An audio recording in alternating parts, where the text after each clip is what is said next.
Well, today was the last day of campaigning in the biggest election the world has ever seen. The result will reveal whether India's Hindu nationalist Prime Minister Narendra Modi has satisfied voters who swept into power 5 years ago.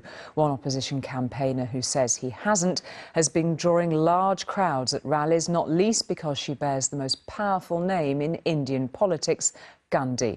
Well, with nearly 1 billion people registered to vote, the poll is so big it's being held in 7 phases over 6 weeks.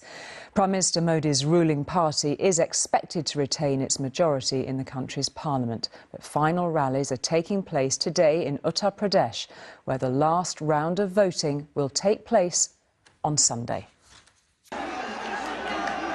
She has been described as the opposition party's last hope. Priyanka Gandhi taking centre stage on this last day of campaigning in the Indian elections. She is part of this country's most famous political family.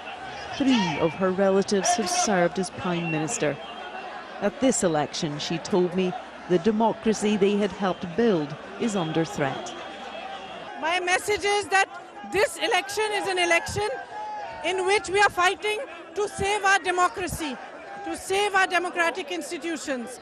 And every citizen must cast his vote very responsibly and think deeply. Because in this election, it's not just a question of which party we are voting for, but it is a question of the very foundation of our country being disturbed. Having only entered politics 3 months ago, it was hoped her popularity, her gender and her surname would win votes. Despite the crowd she's had command and the upsurge she has generated in membership for the Congress party, this latest member of the Gandhi family to enter into politics looks likely to dent, but not derail, Modi's chances of re-election.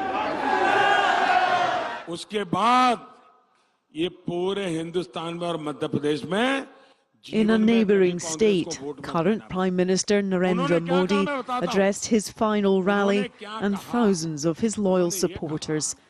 Since sweeping to power 5 years ago, he has projected a strongman image, calling himself the Watchman of India. He chose today to hold his first ever press conference and used it not to take questions, but to set out his ambitions for a second term. As soon as possible, we'll form a new government and move forward, making one decision after another. Modi's own constituency will be one of the last to vote on Sunday.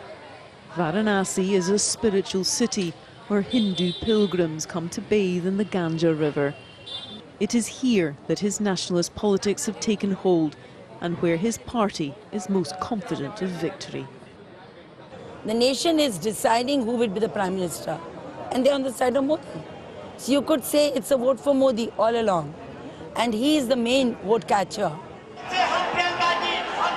The world's largest democracy is as complicated as it is colourful, and until the very last vote is cast this weekend, everything is up in the air. Debbie Edward, News at 10, Uttar Pradesh.